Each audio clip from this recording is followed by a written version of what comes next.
संपूर्ण गावात जल्लोष साजरा केला जातोय। तुम्ही मुस्लिम समाज बांधव म्हणून मराठा समाजाच्या जल्लोषामध्ये सामील आहात, काय सांगाल? म्हणणं आहे का मुस्लिम आपल्या मराठा आरक्षणाला मराठा आरक्षण जे भेटलं मला इतका आनंद व्हायला लागला। सगळं रात्री 2 वाजल्यापासून आम्ही तोफा वाजवतो, आमचे सारे मित्र कंपनी आणि आम्ही मुस्लिम समाज पेढ्या वाटून म्हणजे मुस्लिम समाजाचा वारंवारच मराठा समाजाला आरक्षणाला पाठिंबा आहे असं म्हणायला हरकत नाही। 100% आणि इथून पुढे बी कशाला बी राहणार आहे।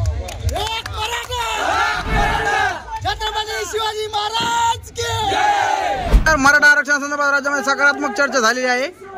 मनोज जरांगे पाटील यांचं उपोषण सुटलेलं आहे आणि राज्यभरात दिवाळी साजरी केली जाते। काय वाटतं मराठा समाज बांधव? मनोज दादा जरांगे यांनी जे उपोषण सुरू केलं, लाखो नाही तर कोटी मराठ्यांना विश्वासात घेऊन हे जे उपोषण त्यांनी सुरू केलं, यात त्यांनी कोणताही वैयक्तिक स्वार्थ न ठेवता जे उपोषण सुरू केलं त्याला पण मराठा समाजाने पूर्ण ताकदीनं पाठिंबा दिल्यानंतर हे जे त्यांच्या प्रयत्नांनी आपल्या पूर्ण मराठा समाजाच्या प्रयत्नांचे जे यश आले हे ते यशाचंच उत्तर म्हणून सर्व मराठा समाज दिवाळी साजरी करतो।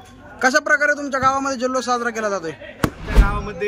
आमच्या गावामध्ये जी फाट्यावरची आंदोलनांनी बस जाळली होती त्या संदर्भात आमच्या गावातील मराठी बांधवावर खोटे गुन्हे दाखल करून त्यांना अडकवण्याचा प्रयत्न केला, तरी पण मराठा समाज आमचा मागे सरकला नाही। त्यामुळे जो आज आंदोलनाला यश आलंय तो यश साजरे करण्यासाठी आमच्या मराठा बांधवांनी पूर्णतः कमीत कमी 500 ते 1000 तोफी सकाळपासून वाजवल्यात। 5 वाजल्यापासून जो जल्लोष सुरू आहे तो 1000 तोफी वाजवल्यात, डीजे बोलवलेला आहे आणि अजून लढ वगैरे आवाज अजून चालूच आहे, अजून फटाक्याचा आवाज काही थांबत नाही।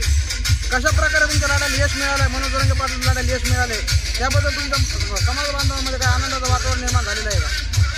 पूर्ण नुसतं मराठा समाजच नाही तर आमच्या गावातील ओबीसी बांधव, सर्व मुस्लिम बांधव आणि आम्हाला ज्यांनी सहकार्य केलं ते सर्व बांधव आज आनंदी आहेत आणि हे तुम्ही माझे आनंद असं पाहू शकता। हे त्याचंच एक उदाहरण आहे की पूर्ण आमच्या गावातील समाज आमच्या सोबत आहे आज उभा, हा त्या सर्वांना झालेला आनंद आहे।